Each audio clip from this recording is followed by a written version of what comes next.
Reeza कमाल foundation official YouTube channel पर मैं साइमा कमाल आप तमाम देखने वालों को सलाम अर्ज़ करती हूँ। आज की कहानी जो मैं आपके साथ शेयर करने जा रही हूँ, उससे पहले मैं एक दो बातें आपसे करना चाहती हूँ। ये ख़ास बातें उन शादीशुदा जोड़ों के लिए हैं जिनके दरमियान बहुत सारी जगहों पे ऐसे इख्तलाफात पैदा हो जाते हैं कि वो एक दूसरे को छोड़ने पर मजबूर हो जाते हैं। और जब छोड़ देते हैं तो ना सिर्फ उनकी अपनी ज़ाती ज़िंदगी बल्कि और भी बहुत सारी ज़िंदगियां जो हैं और जो ज़िंदगी उनकी वजह से दुनिया में पैदा होती है उनके लिए भी बहुत सारी मुश्किलात जो हैं वो बढ़ जाती हैं। एक ऐसे जोड़े की कहानी है।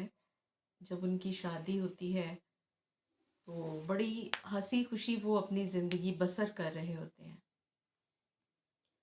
और शादी के बाद उनके घर में एक बेटा भी पैदा होता है। लेकिन बेटे के पैदा होने के बाद उनके दरमियान जो है हर रोज़ लड़ाई झगड़े जो हैं वो बढ़ने लगते हैं। घर में गुर्बत आ जाती है। जो औरत है उसके लिए एक वक्त का खाना खाना भी मुश्किल हो जाता है, जिसकी वजह से वो अपने आदमी के साथ लड़ती है कि तुम काम नहीं करते। इस बात की बना पर जब उनके दरमियान झगड़े होते हैं तो दिन ब दिन ये चीज़ उनकी ज़िंदगी में ज़्यादा से ज़्यादा होने लग जाती है। एक वक्त आता है कि वो अपने शौहर से कहती है कि अब मैं मज़ीद तुम्हारे साथ नहीं रहना चाहती, मुझे तुमसे तलाक चाहिए। इस तरह ये बात जो है उनके ख़ानदान के बड़े लोगों तक पहुंचती है तो वो उनसे भी यही बात कहती है कि अब मैं इसके साथ ज़्यादा नहीं रहना चाहती, मुझे तलाक चाहिए। शौहर जो है वो उसे कहता है कि मैं तुम्हें तलाक एक ही शर्त पर दूंगा कि जो मेरा बेटा है वो मेरे साथ रहेगा, क्योंकि मैं अपने बेटे से बहुत प्यार करता हूँ।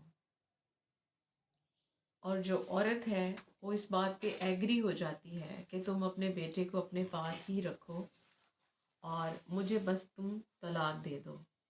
इस तरह उनके दरमियान जो है तलाक हो जाती है और बेटा जो है वो बाप के साथ रहना शुरू हो जाता है। कुछ वक्त गुजरता है कि बाप दूसरी शादी कर लेता है।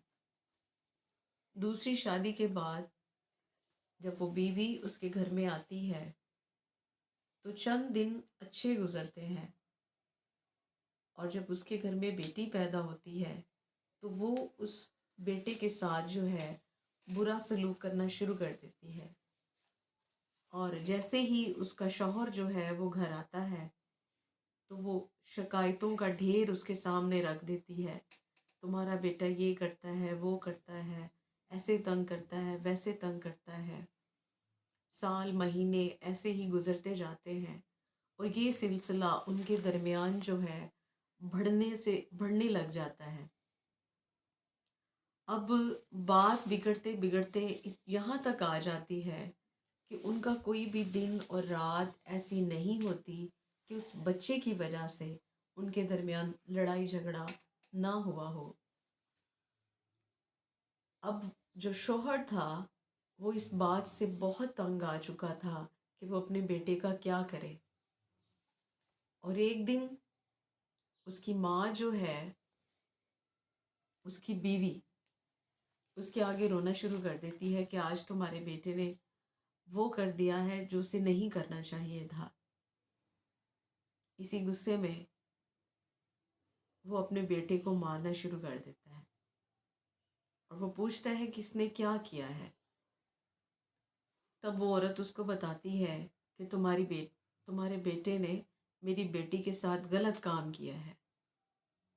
और जो आदमी होता है वो और भी गुस्से से उसको मारना शुरू कर देता है डंडों के साथ। मारते मारते उसे गुस्से में पता ही नहीं चलता कब उस मासूम की जान चली जाती है।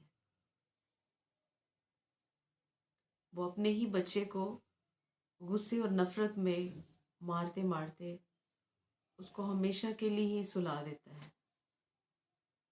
اب وہاں پر جب اسے پتہ چلتا ہے کہ میرا بیٹا مر گیا ہے تو اسے وہیں پہ دفنا کر وہ تھانے چلا جاتا ہے اور تھانے میں جا کر یہ رپورٹ لکھواتا ہے کہ میرا بیٹا جو ہے وہ کل سے لاپتہ ہے اور اسکول بھی نہیں گیا۔ تب پولیس والے جو ہیں وہ اس کو پوچھتے ہیں کہ ہمیں اپنے بیٹے کے اسکول کا نام بتاؤ اور کہاں ہے وہ جگہ بتاؤ۔ تب پولیس والے جو ہیں وہ اسکول پہنچتے ہیں اور جا کر جب اسکول کے پرنسپل سے ملتے ہیں تو پتہ چلتا ہے کہ بچہ تو ایک ہفتے سے اسکول نہیں آیا۔ تب پولیس کو شک ہونے لگتا ہے کہ ضرور جو ہے اس کے باپ میں کچھ خرابی ہے۔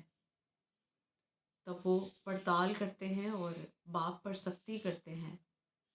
جب پولیس جو ہے اس پر سختی کرتی ہے اور اس پر ڈائریکٹلی یہ الزام لگاتی ہے کہ تم نے خود ہی اپنے بچے کو کہیں غائب کیا ہے، تب وہ رونے لگتا ہے اور روتے ہوئے پولیس کو بتاتا ہے کہ اس طرح میری بیوی نے جب مجھے بتایا کہ میرے بیٹے نے جو ہے میری بیٹی کے ساتھ زیادتی کرنے کی کوشش کی ہے، غلط کام کیا ہے، تو میں نے اسے مارا اور مارتے وقت مجھے پتہ نہیں چلتا کب اس کی ڈیتھ ہو گئی ہے۔